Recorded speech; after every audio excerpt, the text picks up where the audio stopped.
À partir d'un endomorphisme U, d'un espace euclidien ou d'une matrice grand M quelconque de MNR, on peut construire un endomorphisme symétrique de l'espace euclidien ou une matrice symétrique de MNR. Et de plus, cet endomorphisme symétrique-là de l'espace euclidien est positif, comme on se rend compte en considérant la forme quadratique associée à cet endomorphisme symétrique.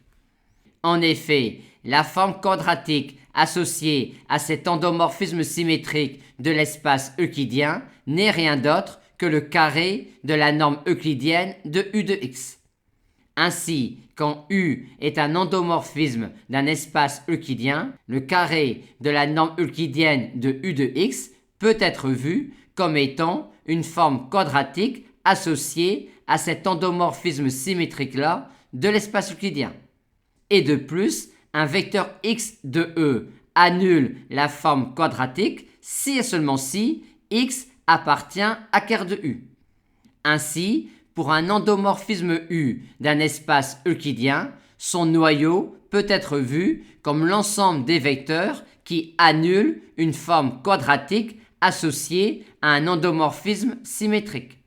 Et on en déduit donc que cet endomorphisme symétrique-là positif de cet espace euclidien est défini si et seulement si U est un automorphisme de l'espace euclidien.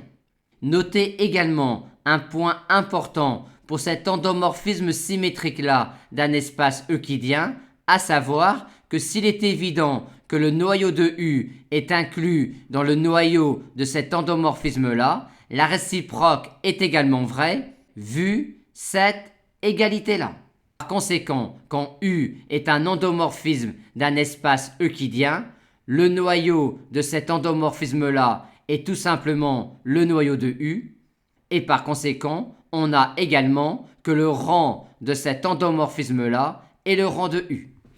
Ainsi, quand U est un endomorphisme d'un espace euclidien, les valeurs propres de U étoile rang U seront positives ou nulles et seront même strictement positives si U est un automorphisme de l'espace euclidien.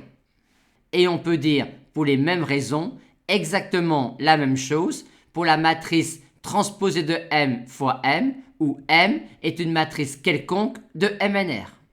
Mais en fait, on peut élargir cette situation-là. En effet, si on ne prend plus ici une matrice carrée de MNR, mais une matrice quelconque de MNPR, on a alors également que cette matrice-là est une matrice symétrique réelle positive.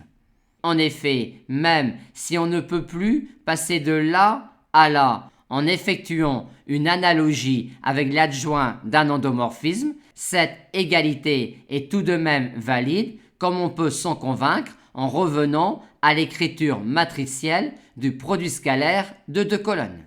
Ainsi, quand grand M est une matrice quelconque de MNPR, on a alors que la matrice transposée de M fois M est une matrice symétrique réelle positive, définie uniquement si le noyau de M ne contient que la colonne nulle.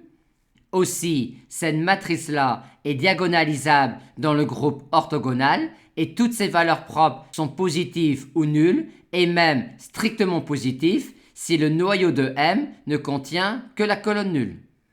Et on a également que le noyau de cette matrice-là n'est rien d'autre que le noyau de grand M.